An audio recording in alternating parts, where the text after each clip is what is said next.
Okay, welcome everybody to the live stream of World Creator 2. This is the first one that we've done. I hope everyone can hear me okay. If not, just let me know. I will wait a second for anyone to confirm that. All right, before we get started, I want to make a quick few announcements. I know in about 2 to 3 weeks, I heard that the instancing that everyone's been asking for objects and being able to import their different meshes, that's coming to an update in about 2 to 3 weeks. So hopefully that turns out really well. Another update that is supposed to be coming out is the media library, where we can actually see all of our media that's included per project, I would imagine. That would include all the 3D objects, textures, details, models, particles, and more. Anything that you have in your project that pertains to your project should be in this entire media library. And I imagine that's similar to the filters browser or the project browser like you would whenever you log on. So hopefully it turns out pretty well. The next thing I want to say is if you don't miss the stream, or if you miss the stream, don't worry. This video is being recorded and will be put on the YouTube channel later for anyone that misses it. So feel free to watch it again if you're here on the YouTube channel. Also, for the sake of recording purposes, I don't have any notifications on for like followers or anything like that. So if you do happen to follow and you're like, hey, where's my notification? That's fine. Just let me know in the chat and everything will be fine. So the goals of today's stream is basically to cover some of the L-tree filter objects, the new filter that you see. Let's go ahead and add that real quick. It's under the Design tab and the L-tree filter. And we're also going to try and look at all the different settings. This is the first time I've messed with the L-tree filter. I've got a quick tips video coming later today on that, so stay tuned. But we're going to try and work up a few different ideas on a mountain range, maybe a canyon system, go over maybe how you can use this filter with roads. And also, particularly, I would like to try out a grid system to show you guys my first stab at taking on that. So the first thing I want to do is talk about the structure of the L-tree, because I think that is one of the biggest items that you may want to understand before you get into all of the settings, is understand how it's all laid out. So since we have the L-tree filter here already established, I'm actually going to go back to the base tab, and I don't want any of this hide information, this stagnant. And before in previous videos, I've basically just edited the curve, but instead I'm going to edit the noise height range. This is another way of doing it. Set the base to 0, and I actually want to set the noise depth to, or the soil depth to 1, and then I don't want it to be up to 500. I want it to be up to 100. So we still have some height information, but it's relatively flat. That's just my personal agenda. AJ Paskey, Elude, and Mountain D Corp. Sorry, I butchered that. All right, so to understanding the L-tree structure, we don't see anything, obviously, but what we need to do first is add a rule right down here. So we added the first rule and you don't see anything. Well, that's because you need to go ahead and just click generate. And down here in the bottom left corner, you can go ahead and see that there is an invisible node here and one node that is the starting parent node. So I'm just going to go ahead and drag this out. And you can basically, if you haven't already known, you can rotate each node individually however you want. You can raise their elevation up and down, and we'll get into some of these details a little bit more clear later on, because as you can see, since I'm going below the terrain, it's not showing up, and that's because the generation for the L-tree is set to max. But we're going to cover this a little bit more in depth in a second. And also, you can grab each individual node and move it however you want. We're just going to regenerate that. And anytime you hit regenerate, it goes back to the original properties that you had set. If you click where the rule is structured here in the structured graph, the length of this modifier is 1. And if you change it to, say, let's go all the way to 2, or not, sorry, 1.24, I'm butchering it. You can see a little bit of that has increased in size. If we lower it, it has shrunk in size. So that's one way to do it based on the parameters, but I like the personal edit touch here. We're going to just set this back to 1 because we'll cover this in more depth in a minute. Regenerate that. Hey, Phantom, welcome.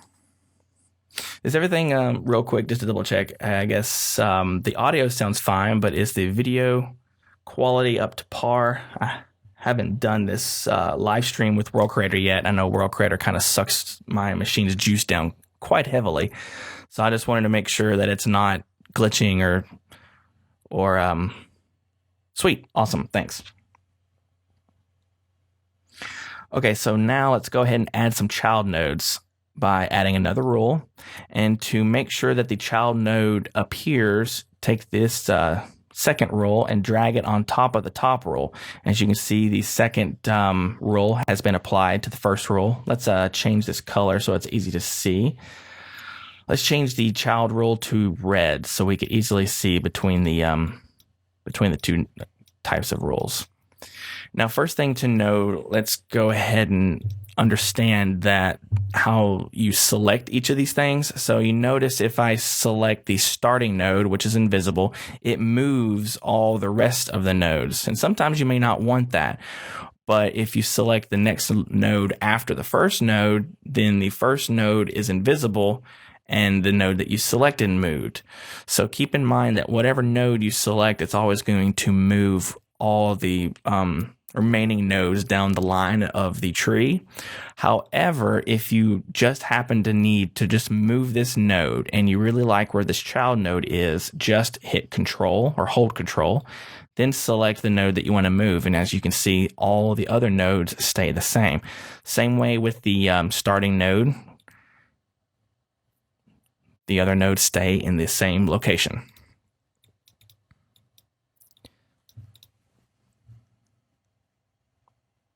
Okay, so let's just, let me go ahead and remove the child node real quick.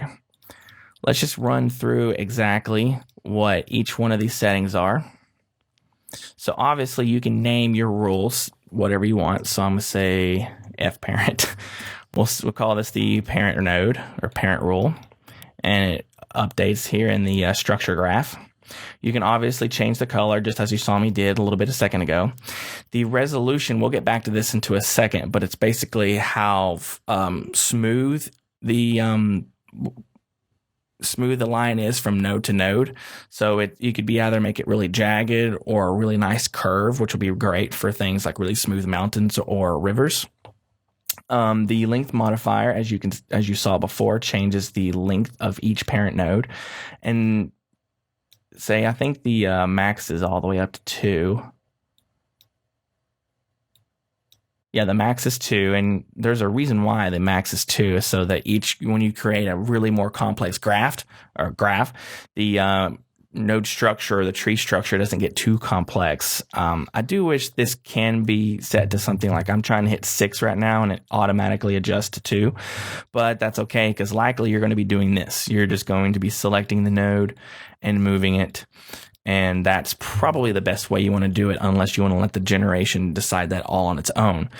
Another quick thing I wanted to say to keep in mind is right now, the way that the L tree filter is, since it is basically in its infant stage, anytime you change any one of these parameters, or if you change, say, this to subtract or add, you can change the height values of all the nodes at once.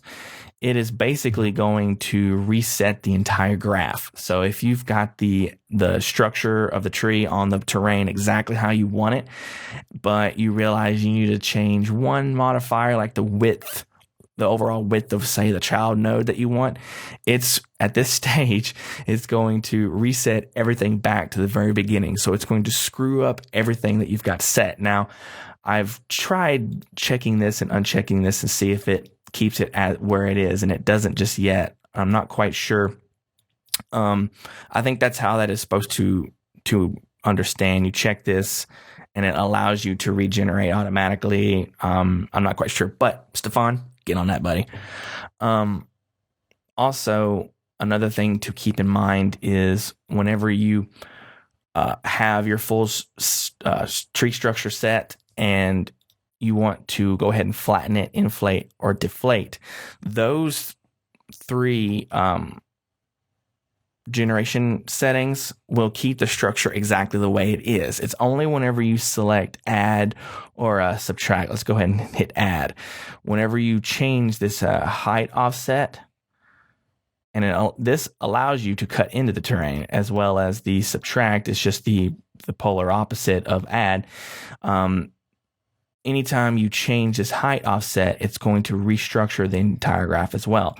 So since I've moved this around and I change this, it's going to look like it's going to stay, but the second you declick, there you go. See, it goes back to the way it was. We're just going to keep this on max just for the purposes of this video, and we'll get to more detail in a bit. I'm going to reselect parent.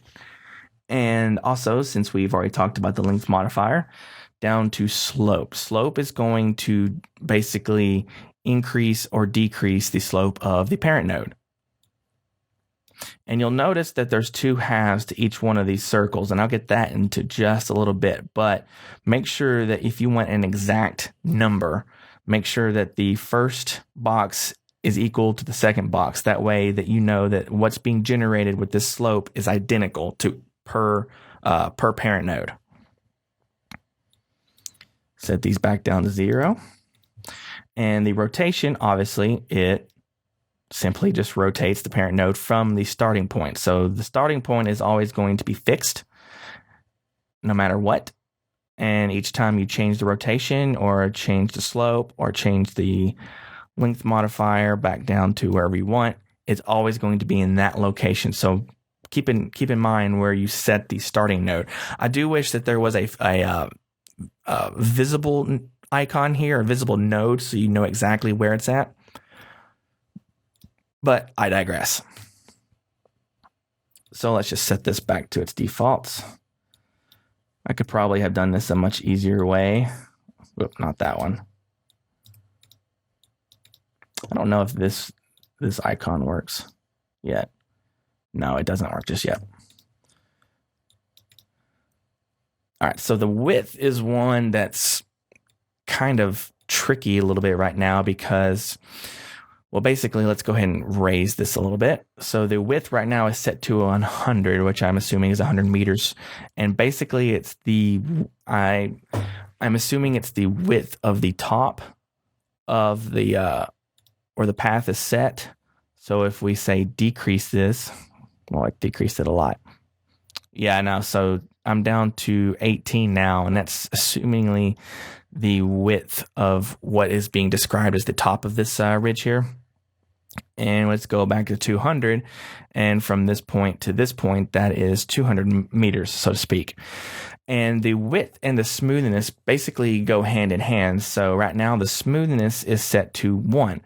That is basically how the gradient is from the base of this all the way to the top.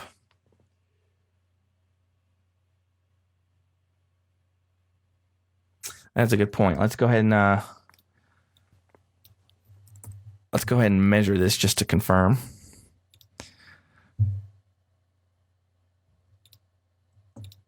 Whoops.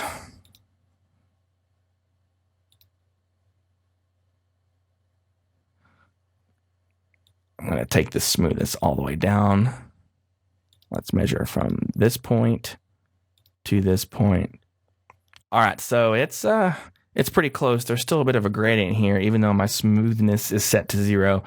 And since we're here, obviously smoothness is describing the width or the smoothness from the base to the tip of this node. So 1 is obviously the max, and 0, you can see it really jaggeds the edge. And we just had a question. We just were asked to double check the distance of this, and the top is 185. So let's try setting it from the base to the base. There's 1 point. And there's another point. That is 250. That is beyond 200. So maybe it's from the base and the top, and it's averaging them out in the middle.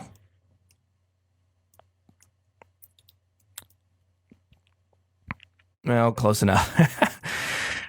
I would just assume that it's somewhere at the top and somewhere at the top. That's not 100% accurate, but it's pretty close. And if you don't already know how I was able to measure that, it's shift click. So shift click to start on one point and shift click to set the other point, and another shift click to remove them all. And this width and the smoothness can come in handy in a lot of different areas, especially when dealing with cliffs. We're going to attempt that in just a little bit. But we'll set this all the way back to 1 for now. And here's where we get into the more of the amount of parent nodes you have. So if you wanted to have, say, exactly two of these parent nodes, you make sure both the bottom and top figure are just set to 2 or 3, so to speak. And now we have 2 parent nodes, or 3 as I just had it. We now have 3 parent nodes. And as well as, since we're already here, let's take half of this circle and just set it back down to 1. All right, so you can see it already generated to 1. But let's set the max value to 20 here. So basically, excuse me, basically whenever you set a range here, you're telling the generator to choose at random, depending on this seed value right here, to pick a parent number between 1 and 20. So if we hit generate,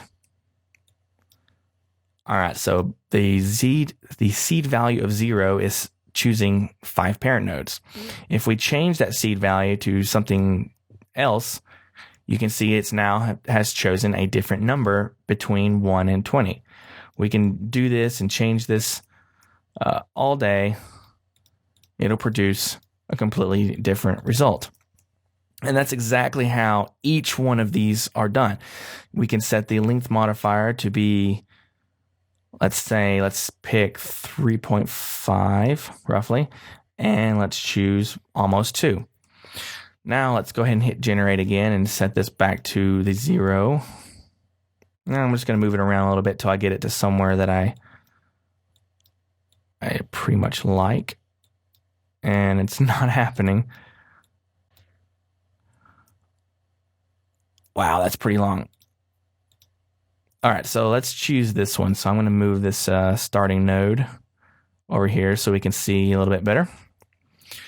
All right, so it has now chosen between 1 and 20, and it has also, per parent span, chosen between a length modifier of 0.35 and 1.94. So you're getting a random amount of assortments here. Same thing goes for the slope. Say we want there to be an adjustment of negative 20 degrees and adjustment of positive 20 degrees.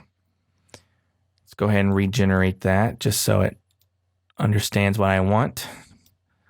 Move this about, and you can see, so from the starting node, it went up 20 degrees, or it picked a value between negative 20 and positive 20. So this slope could be any number between negative 20 and positive 20.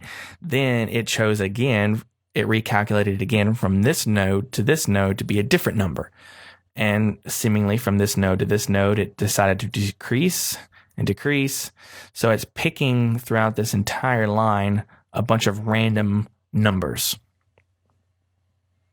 And this can be good if you're wanting to generate, say, a mountain structure, and you want to just let the generator decide what it wants to do for you based on your parameters. Like there are some parameters that we can get to that'll be much more beneficial than other parameters. Like you don't want it to be a static spider web of assortments of different values.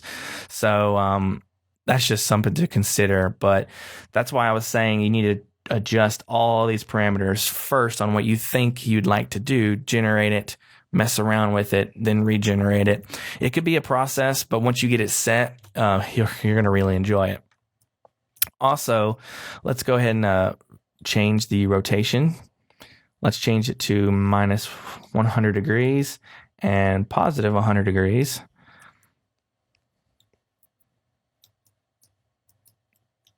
And this is the random assortment that we have here. Let's go ahead and change it up some. And each time the seed value is going to change all the parameters that we have specified. The width isn't like that. The width is a static value, so it's either all going to be that same width or none. There is a request that to be able to edit each node to have its own individual settings, such as a subsetting. So each node would be lovely if it had its own set width, and that you can basically lock the positioning and the settings of that particular node to not be worried about the rest of the generation process, because sometimes that's just what you want. You don't want it to always rely on what the generator is going to give you. And I cannot select this silly little node here. That's a booger. And the smoothness is the same way. It's a set value. But whenever we get to add several different child nodes, you can change the width of just the child node or just the parent node.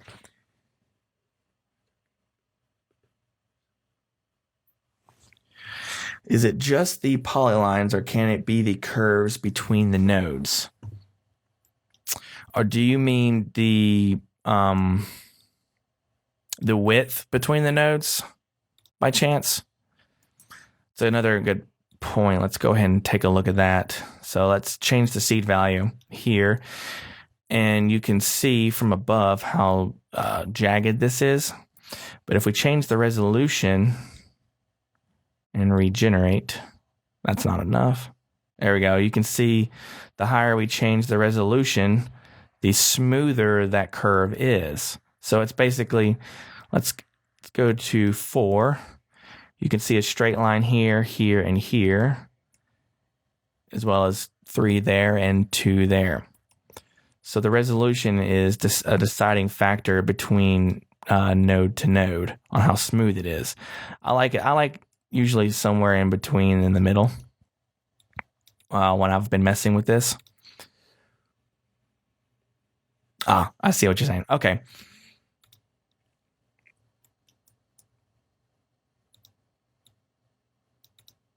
And the resolution also, if I haven't mentioned already, is per rule. So each one of these settings is per rule. Another thing that is good to set in the parent structure is the child repeat and child count. Now, I would say the child repeat, I wouldn't mess with the child repeat on the parent node. I would only do it on the child nodes. The child count, though, is a different category from the child rule. So let's go ahead and just let's keep this like it is now. We're going to adjust this a little bit. All right, let's add some child rules. So, and it just, I forgot it did that. Keep in mind, already know that changes all the time. So the child, and you can see that the child has already spawned 1 per node. And the reason why it has spawned 1 per node is because on the parent structure, or the parent rule, the child count is exactly 1. The child repeat is 1, and it doesn't really have to be. It could be 0. And apparently that screws it up. So let's go ahead and set this back to 1. Wait. Set this to 0 and regenerate. Oh, that's a new one on me. All right, set this back to 1 and generate. The repeat must be accounting for, it must have to stay 1, because I'm assuming that the repeat is accounting for the parent node as a base node for the child nodes, obviously. So since just like the parent node has a starting node right here, the child node also has a starting node at the parent node. So that repeat 1 must account the start child node at the same location as the parent node, which is why that probably needs to stay at 1. Also, since our parent structure here has the resolution of 9, you can see that even the child nodes are calculating for that smooth, or that smoothness. If we change this down to 1, then obviously they are sharing that same structure. And if we set it back up, you can see that the child node is having its own structure from the very get-go. I'm not quite sure if this was intended or it's the way to go, because I can see in some cases that you would want the child resolution to differ from the parent resolution. Well, you can have, let's go ahead and add, let's say 3, or let's add 4 child nodes or child counts, generate. And the reason why you don't see them right now is because they're all stacked on top of each other, since the child doesn't have any other parameters set for it other than it's being duplicated from child to child. So if we go ahead and just drag it over, you can see that each child node is stacked on top of each other right now.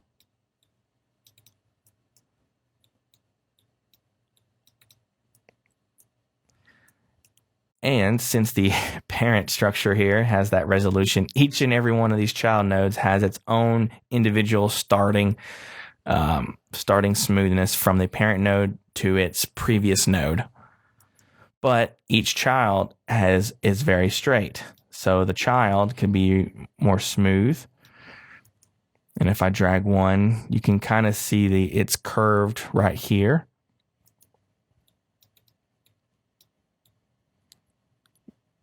It's ever so slightly curved, or if we can't really turn it right there.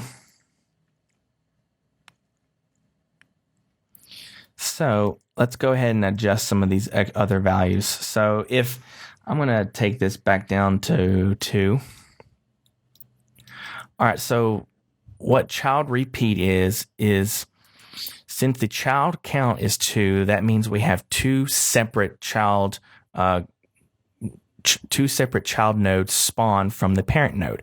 The child repeat, if we set it to 2, is going to basically extend each child rule by another one. So we have 2 entire child rules spawning off of one parent rule. And now with the child repeat, we have 2 child nodes on that particular child rule.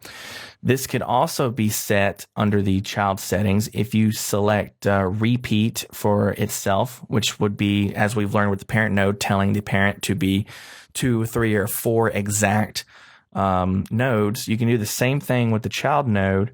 And if we set this to 2, what's going to happen is this 2 is going to be multiplied with the child repeat. So the child repeat is the exact same value or same line in the equation as repeat. It's only doing it for you in the preceding rule. So now that we have, we have 2 child rules per this parent rule. And what is happening now, so we have the child repeat is 2, and the child value, this really should be, I don't know about repeat, but maybe number or something else like that. This is being multiplied with child repeat, which makes it 4. So now we have 4 child nodes. So if you don't want to worry about which rule has the setting, I would always just set this to 1, not 0, but 1. And then per rule, change the repeat for how many nodes you want on that rule line. And then whenever you want to describe how many rules you want to spawn off of a parent node, that would be done on the parent settings with the child count. Same thing like on the child settings here. If we add another child under the first child, and say we want that just to be a one child.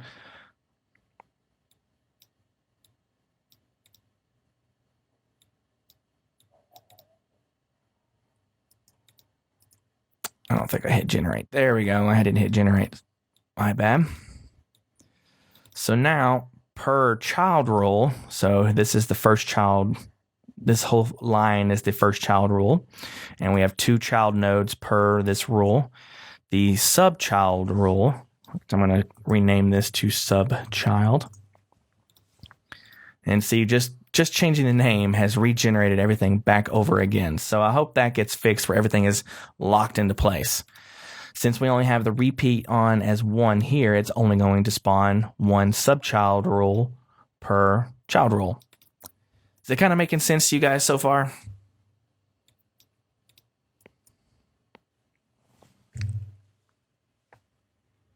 Maybe? No? I have a, I'm going to have a quick tips video coming out later tonight that goes over this basic exact thing in 3 minutes. So if this is a too long of an explanation, then just stay tuned for that, and you can get the whole recap in 3 minutes. It's lovely, isn't it?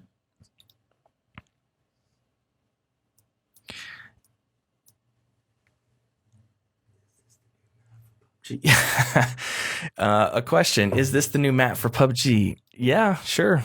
It can be a map for PUBG, I suppose, if you want it to be. We are doing a PUBG map for what's called the Spider Valley. We're going to make a spider web of mountains and valleys, and you need to find a ladder in the game in order to climb said canyons and mountains and valleys to get to each section. And it's going to be really hard because the blue circle is going to be twice as fast. All right, so next thing I want to talk about real quick is these operations. So right now we have it set to max, which is the maximum, it's the same max type filter operation settings that you've done with all the filters. And that is set by down here, the filter distribution. So if we set this to max, it's going to be the exact same thing. There's not going to be any difference between this max and this max. But if we change it to add, then we can change not the height by this, which is unfortunate. The height is changed, as we've seen before, as this offset. So this is really good if you want to have, say, a man-made berm or something, or a dam that's the exact same height throughout the entire tree structure. You can do that. Or if you want a canyon to be the exact same depth throughout, you can certainly do that too. I don't see myself using the add or subtract anytime. Really, I'm going to be using the max, and then I'm going to show you a little trick here in a minute. But the subtract, as we've seen, is the polar opposite of what add is. So the heights are just in reverse. Flatten it's a very interesting one. It flattens everything except just the structure of the tree. Again, the heights, you can't set the heights just yet, even in the settings, which is really strange for some reason, and I'm not sure why. So I think this is a bug, and we're going to be working on that a little bit. Inflate is just part of the inflate filter, but it goes ahead and applies this to where the area would be at on this node. As well as deflate is the same thing as the deflate filter, but it applies it across this structure as well. We're just going to keep this at max because I'm going to show you a little trick here to get the effect that you want.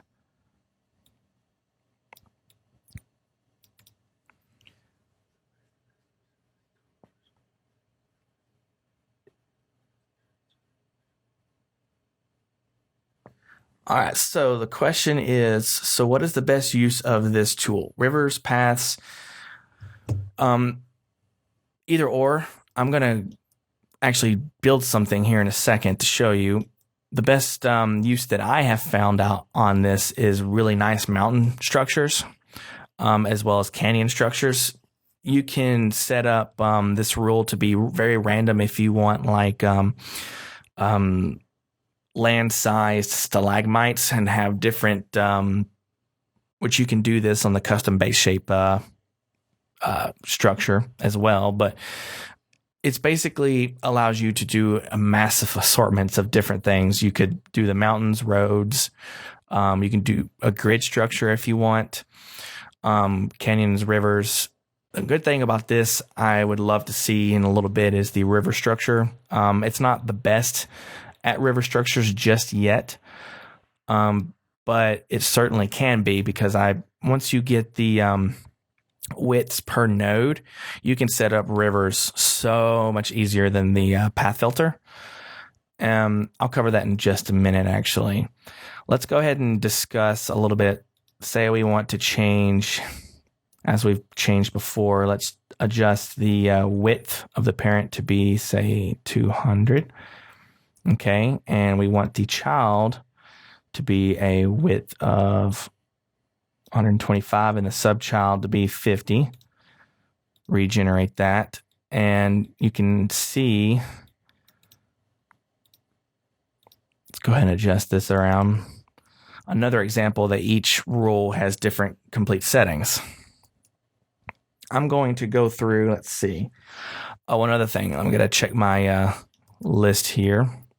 Another thing that's really handy, say if particularly whenever you're doing mountains, for example, you don't want the mountain structure to all be even per node, for example. So even though this is showing that each and every child node or child path is the same width and every parent path is the same width, let's interrupt that. The noise select actually will help us with that a lot. Let's go ahead and hit toggle heat maps, and let's set this to something really fine.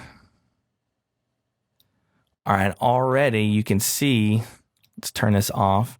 You see that it has added a significant amount of noise to our structure.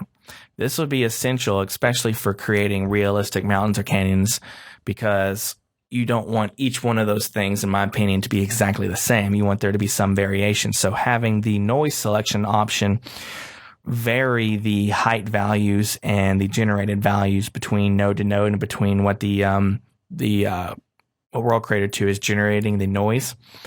You want some variation of change. So I'm going to also adjust this a little bit. For example, this is another good way to use the L-tree filter. Let's go ahead and turn this off. So now you can see you've created a very wide variation of just these rocks, basically, a nice rock structure. Let's turn the smoothness down. Of course, it's going to regenerate everything.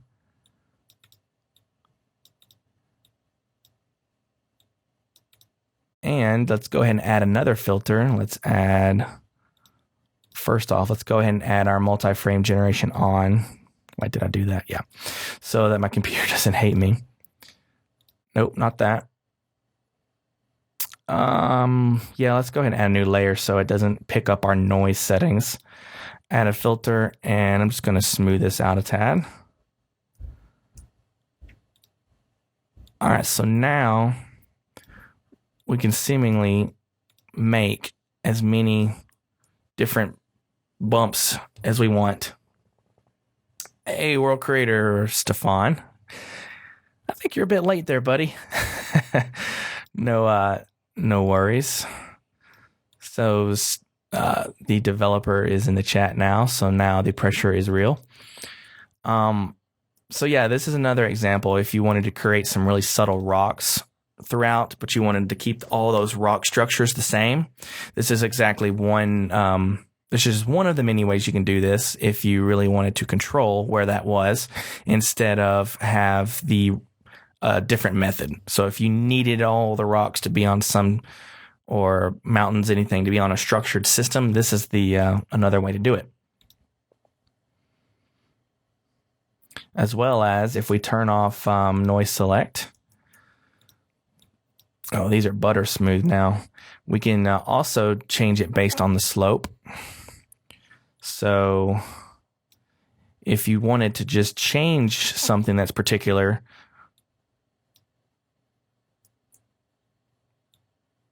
you certainly can on what's already existing. So I'm trying to really minimize. Here we go. So this is another form of getting that same effect. Hey, it's no worry. Family comes first. I said earlier this video is going to be, it's actually being recorded right now, so I'll post it in the YouTube channel later so you can see it from the very get-go.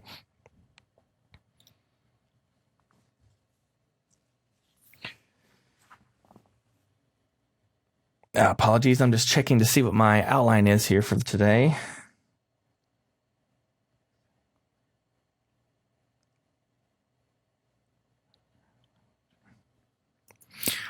All right, let's go ahead and remove the smooth. And now I want to start from the very beginning with, let's go ahead and remove all these so we can get a clean slate here. Because I want to go over the level strength sliders on how this can affect everything. All right.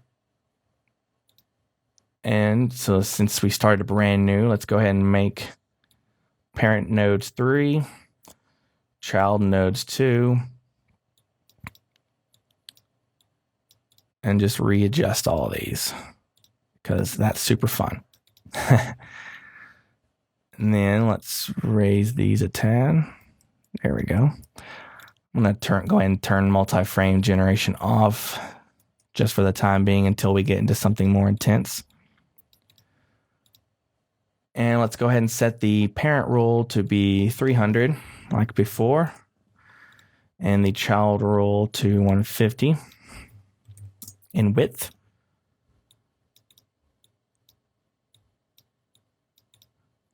All right, so the way we've got that set up, as you can probably tell, is there's 3 parent rules, 2 child rules, and only 1 child rule is spawning, or sorry, 2 child nodes and only 1 child rule is spawning per parent node.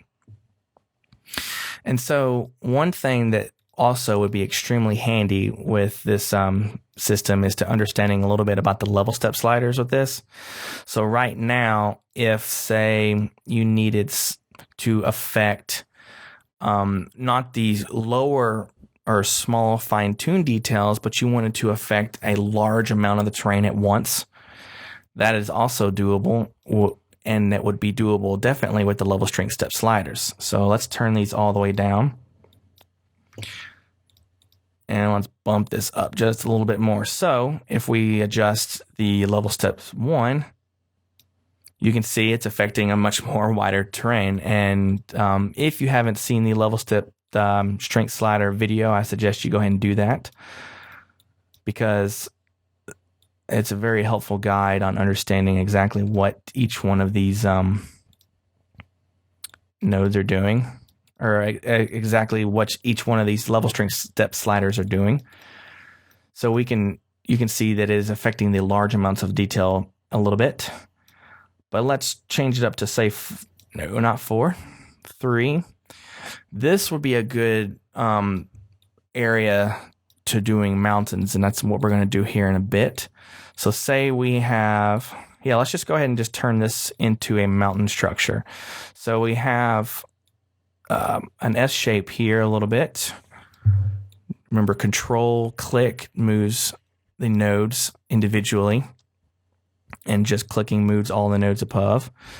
So let's go ahead and set up a slight mountain structure here, which this would be a really good way to do it as opposed to the path filter video that I did.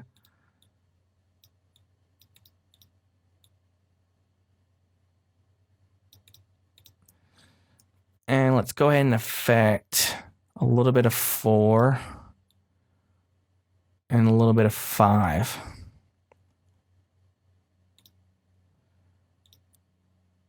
All right, so now the L tree has basically established us a mountain range a little bit. We're going to add more detail to this, but let's go ahead and just add the ridged filter. Let's add I like adding the, where is it at? Rugged filter before the ridge filter. And let's go ahead and add another filter, the sharp ridge filter, but change it down a little bit.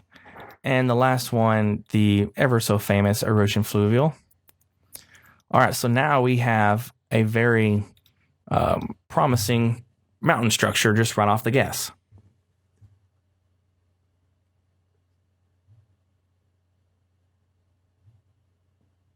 Yeah, it's really good. It's really good about making the base structure of a mountain, as you see, because even the key to making a good mountain range with this filter is adjusting the level strength sliders. You know, the default for it, I think, was what, 5, 6, 7, or was it 6, 7, 8? But if you take this up all the way, I mean, look at what the what step 8 is going to do. It's going to just add an immense amount of it's going to be too smooth. So by adjusting the wide varieties of the detail, so the fatter detail on the terrain, the structure is applied by the L tree filter, and all the other filters that you saw me add will create the beautiful effects.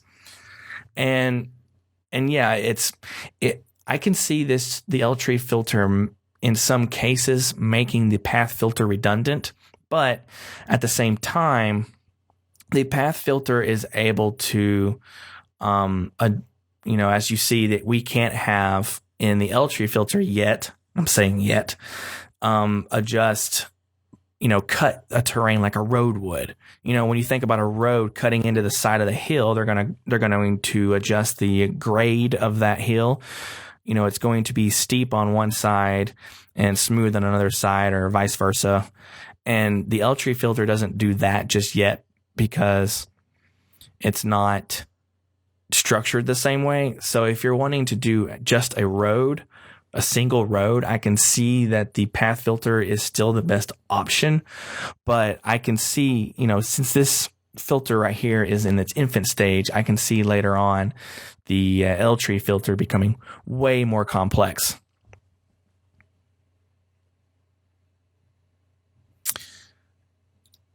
And I think I still heard that somebody just followed just then, so thank you for the follow.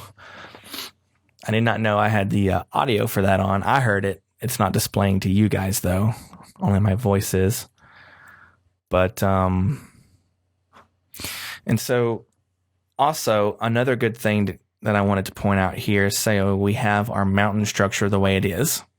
But what if we wanted to take what we have with the mountain structure and invert that to make it a canyon?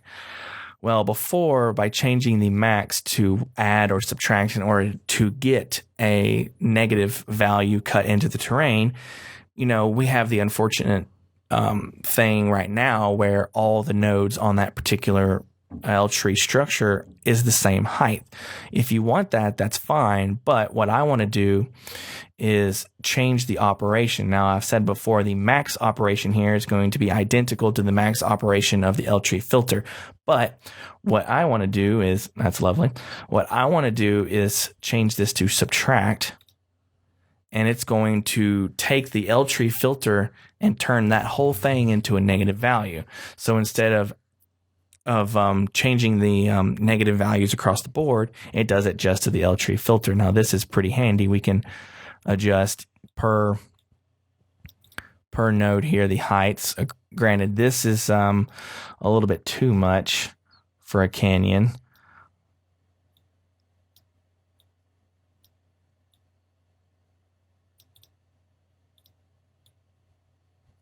And if you lower the L tree, it basically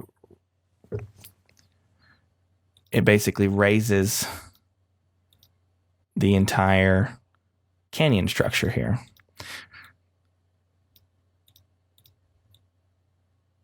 I want to raise that up a tad. All right, so we have a seemingly, let's go ahead and take this one off screen. All right, so what we have here is seemingly a canyon, so to speak, and we've set it to the operation to subtract, which is nice. We need to go ahead and change our settings here. I want to go ahead and change it to canyon sand covered, and then just canyon. Actually, I don't want canyon saved. I want the, where is it at? Aha, the crater cliffs under the alien. And then set that strength quite low. Actually, I'll set this a bit low. And then add another filter, Rocky Plateaus. Now, let's go back to this and let's raise it a little bit so we can make it pretty deep.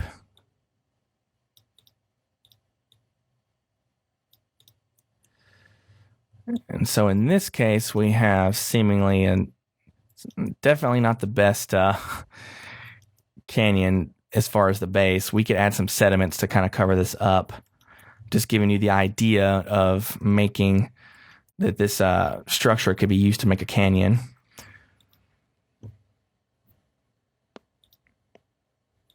Let's turn this down a tad.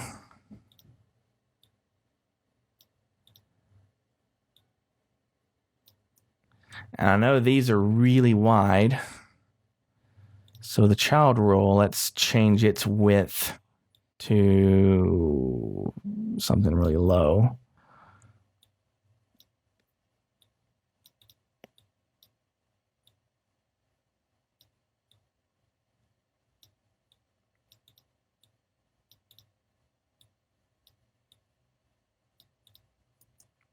And another good thing that we could do is, which I'll definitely need to turn multiframe generation on here, is I'll go ahead and add a new layer, but the erosion filter, I hope it doesn't kill my machine here.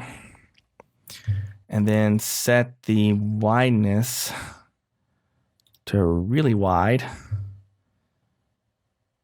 And this,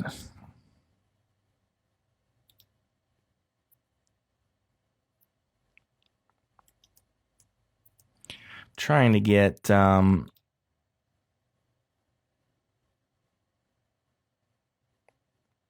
it to cut in a little bit on the L tree filter. Do this.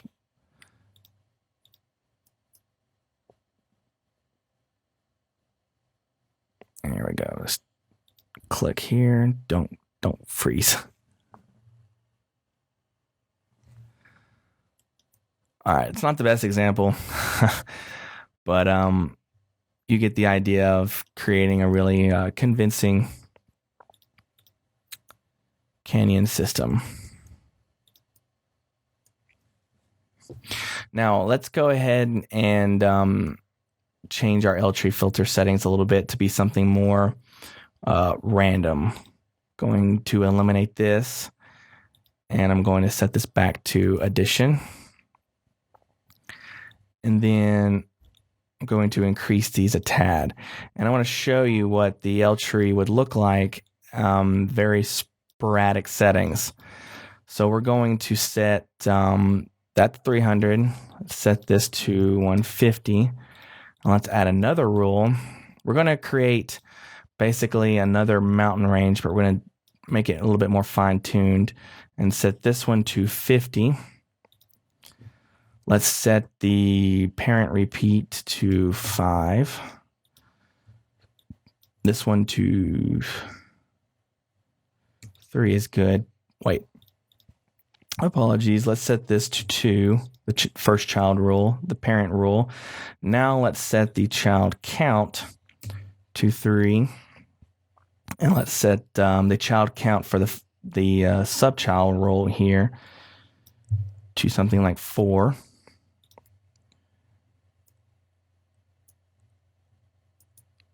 That should do us here.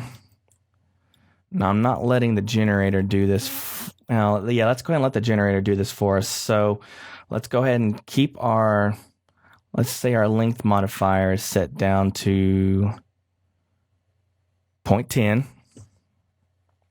Let's change the slope to be positive 18 or negative 18. Let's set the rotation to be anything between negative 20 and positive 26. All right, negative 26 and positive 26. For the child, Let's go ahead and do the same thing, but I want to adjust the increase on it. Slope, I want it to be a little bit more drastic, between -30 and +6, so to speak. Let's make this rotation a little bit more drastic. And for this one, I want their links to be all similar. Let's say half, because I want them to be really tiny.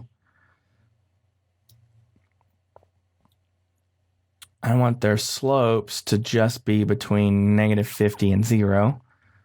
And the rotation just to be, well, let's go ahead and set them to be anywhere between 180, no, sorry, 90 and 90, something like that. Now, as you can see, this has created a mess. Well, let's go ahead and change our seed a little bit.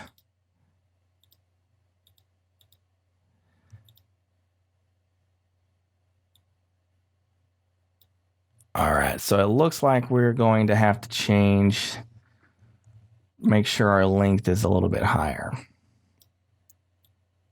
because it's not wanting to. There we go. This is what I wanted right here. So then I need to make the parent node say anywhere up to 2. Okay, here's the values that I wanted, and I want to change the starting node. So control click and bring this sucker down and bring it in. Then this node, I'm going to hit control click and bring it over and bring it down. Doing this, where you get the starting node and the first parent node almost on top of each other, means that you can have more of a smooth transition. It'd be nice if, actually, let's take this first child node here and bring it over here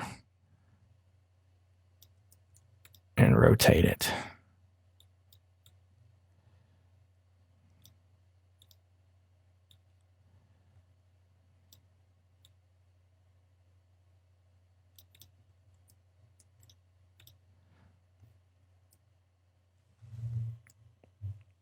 All right, so this is just another way that we could go about all this, this randomness.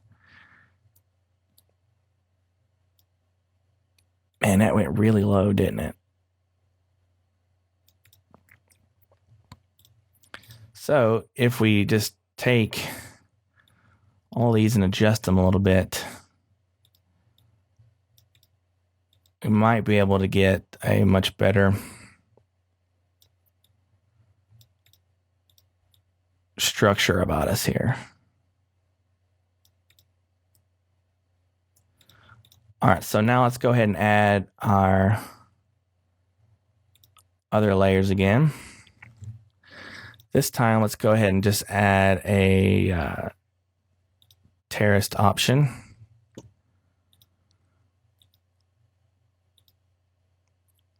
Let's add the rocky plateau. Then, where is it at? I know it's here. There it is, rugged, because I am a fan of rugged. You can see what we're kind of doing here. And as well, because for some reason, where's the alien? I like the alien cliffs.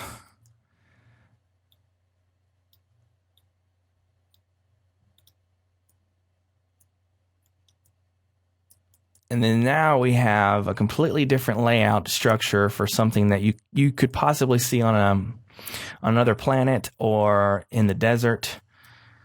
This is a lot of different things that we could go about adding. Way too much sediment.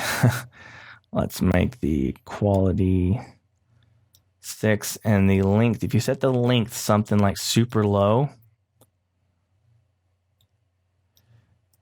and you set the slope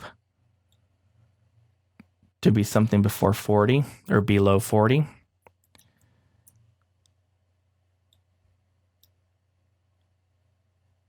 can get some nice smooth effects on the top of these cliffs here and down in the valley. Just very subtle sediment effects. I meant to, not that one. And make sure that you adjust your smoothness a tad. Here we go. Now this looks much better. So this is one way we can go about that same exact tree structure. Or if we take what we had and did what we did before, add ridged, sharp ridged, but lower it a tad. We add the effect of rugged. Then we add erosion Flooville.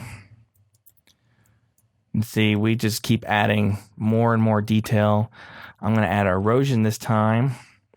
Make the wideness super thin so we can get some rivers. Make sure it's really smooth.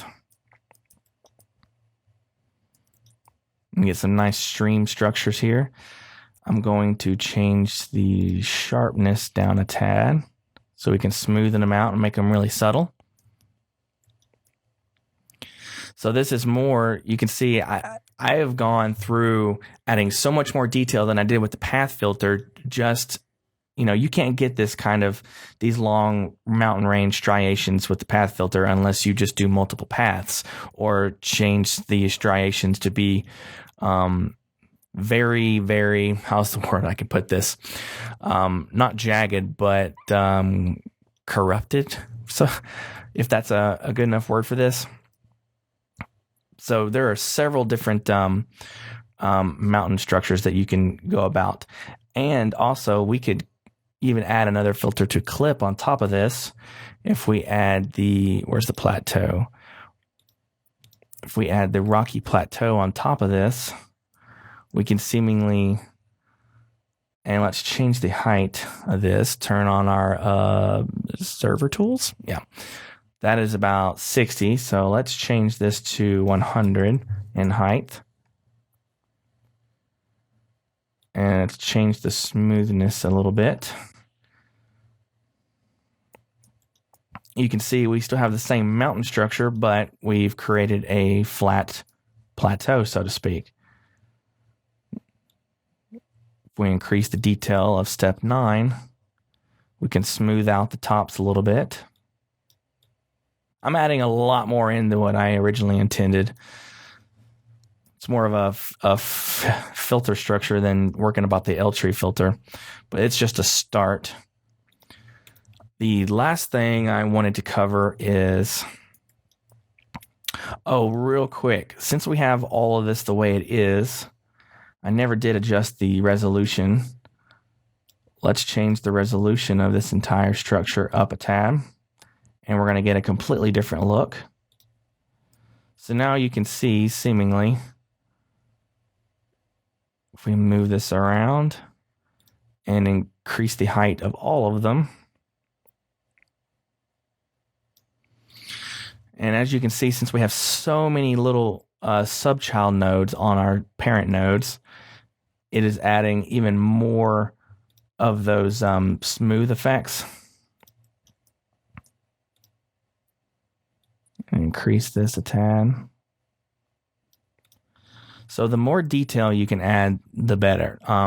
There are an infinite amount of variations that we can have with this, obviously, and I'm not going to go through all of them. There are some people that have made some really nice mountain ranges and structures. Like even if I set this to 1,000 or 500, which I think 500, is that the max? Yeah, 500 is the max to the width. You can set this super high and then seemingly go and add all the filters that we just added before. So we can have a super alien, super alien structure. All right, so as I was going to say, the last thing I wanted to cover is talk about how you can seemingly make a road system out of this. This doesn't work so much so with the terrain like I mentioned how the path filter does, but say let's go ahead and change the smoothness of this just a tad to make it even more flat, but a little bit of detail. So I can only get this to work really well with a very flat terrain.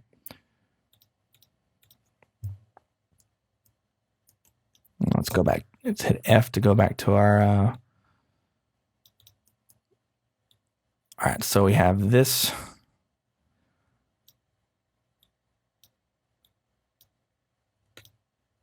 Let's make sure we have, say, let's have 5 parent nodes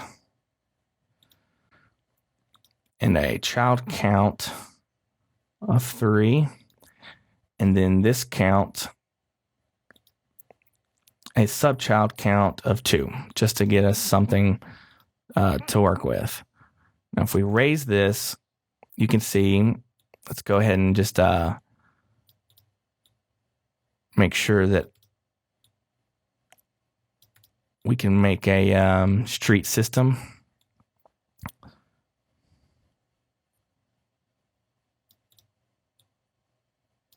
And you can see there I overlapped. That was one case where I could have just added 2 child nodes per parent rule, but instead I just did 1, but I want this to be a grid.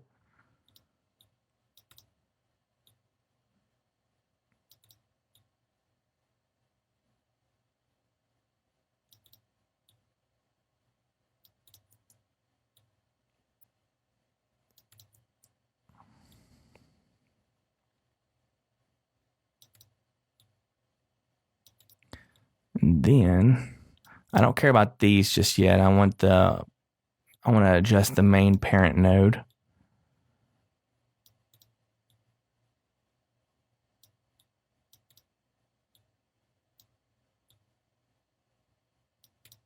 All right, here we go.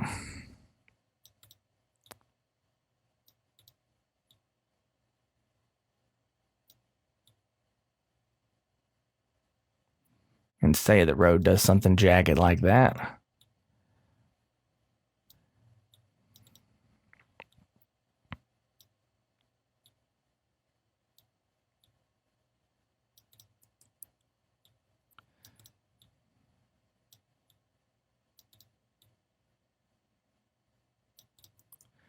I'm adding these on top of each other because I'm trying to think about how this would look in a road system. And I don't care about those.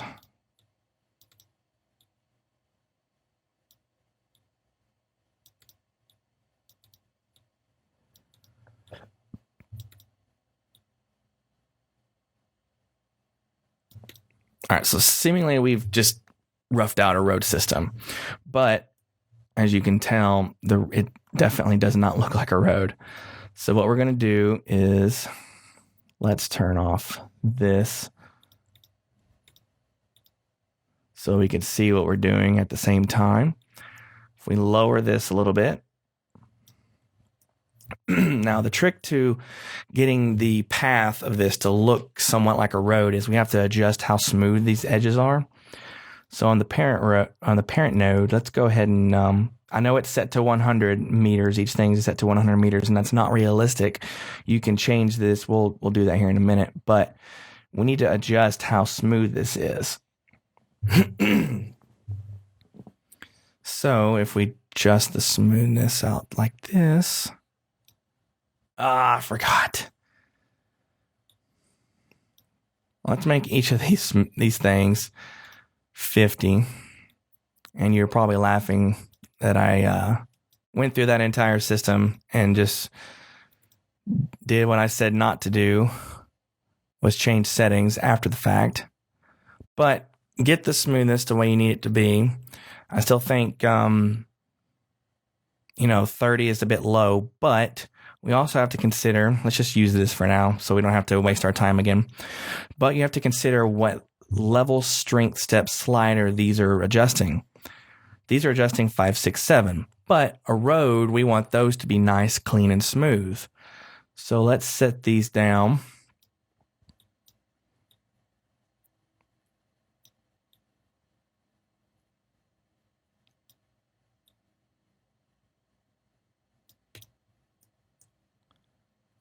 And you can see here, we're seemingly going to make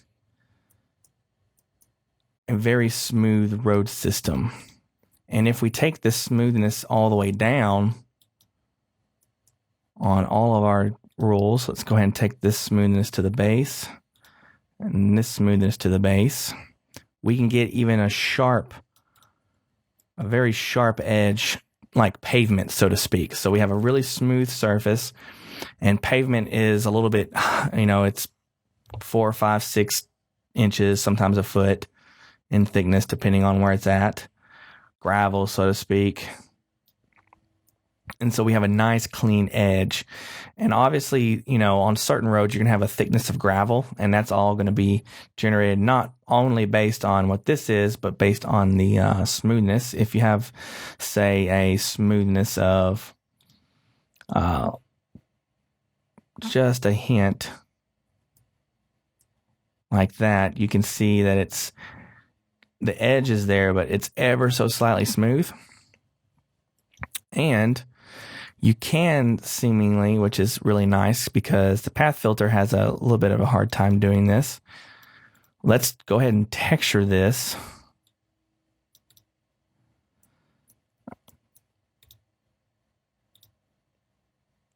All right, let's go ahead and add a new layer just to get that off. Add area. And let's just set this area to be right over the path. All right, and then we're going to clear it so that it could be a clean slate. Then we're going to set filter, choose the L tree. But what we need to do is we need to make sure it's one level step higher than what the most base information is. So you can see it's changing just a little bit. Let's do this.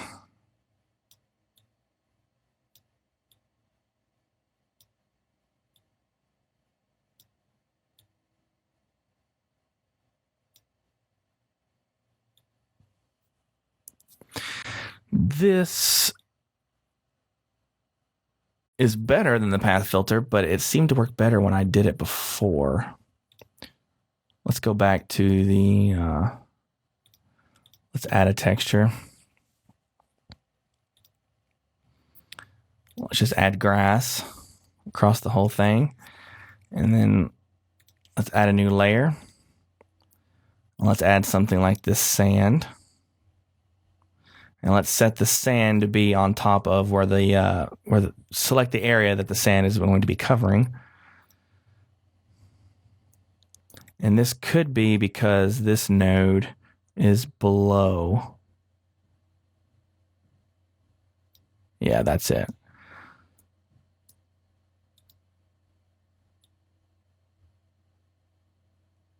So it's below a certain threshold.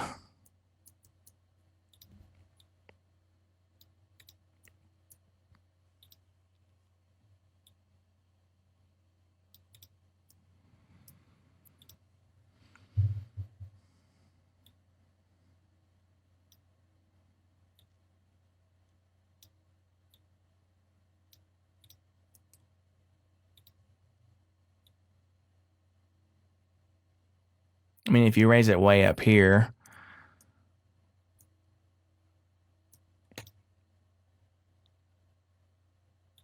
and try go back to area,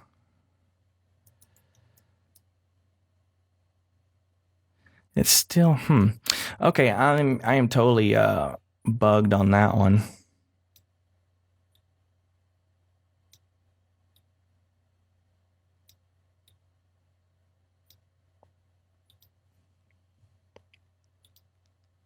It's probably because it's such a sharp edge. Let's go back to the L tree filter. Where was I at? Oh, we're in textures. Ignore that. Then let's set the smoothness a little fatter.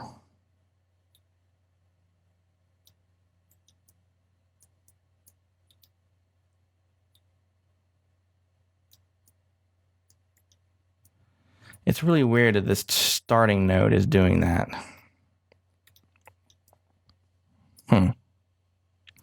Well, that is seemingly, that's not entirely what I was hoping it would do. It's a little different than I had before. I have to work on that and possibly do a quick tips video on making a road system with the L tree filter. But texturing aside,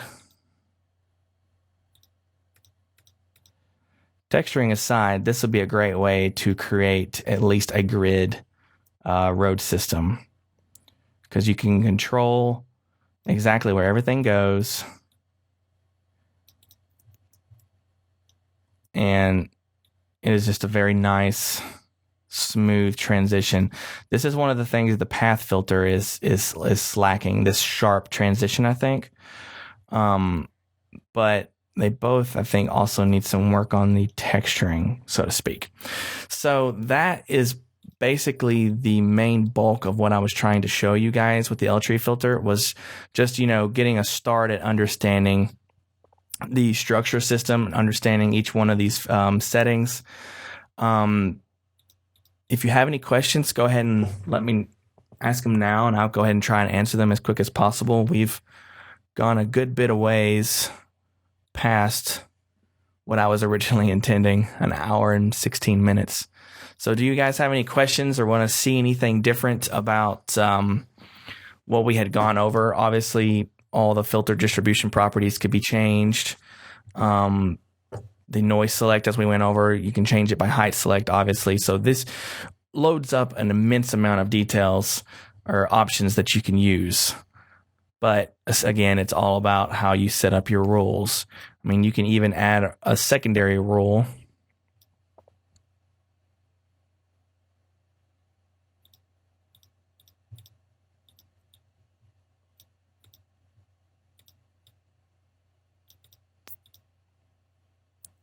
And it's bugging out on me.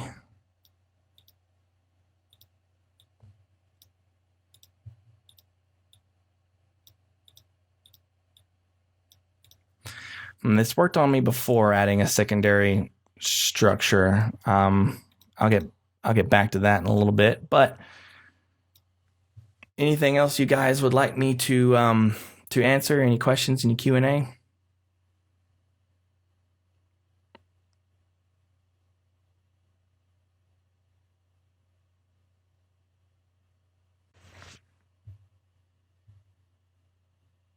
Okay, no, I guess not. Oh, let's see. Oh, yes. You want to see that real quick?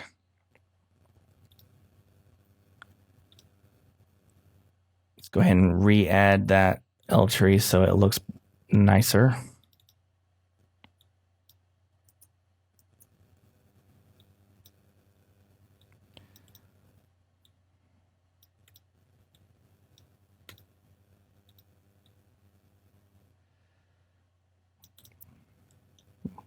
And I'm totally bugging it out. Here we go. There we go. There we go. All right. So basically, which ones that I used.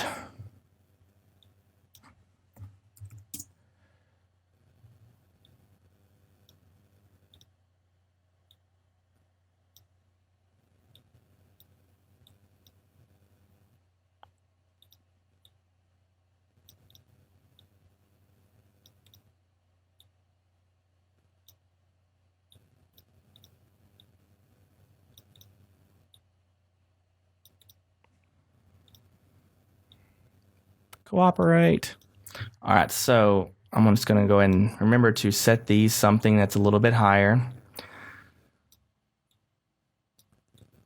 I'm just going to make a slope effect here.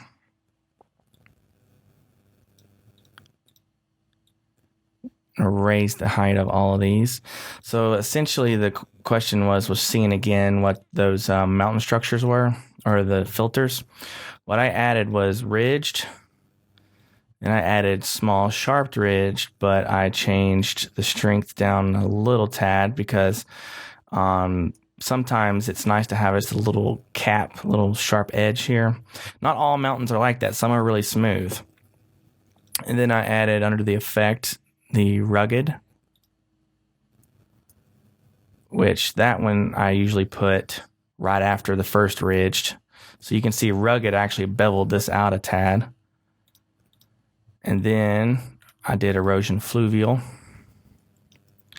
And in some cases, you know, it's different for every situation. In some cases, I'll just do a regular erosion.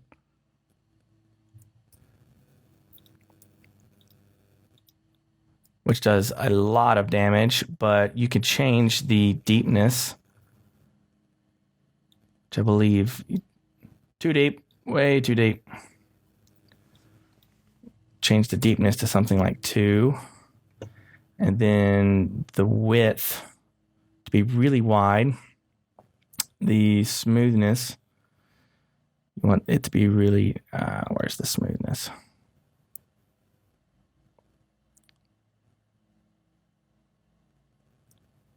Could do that, but I like the strength of the erosion to be a little bit lower.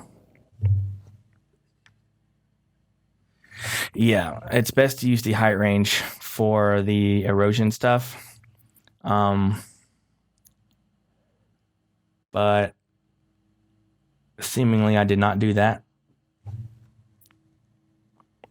And I think I just this progress bar will go up there eventually. It'll probably take it a while for me.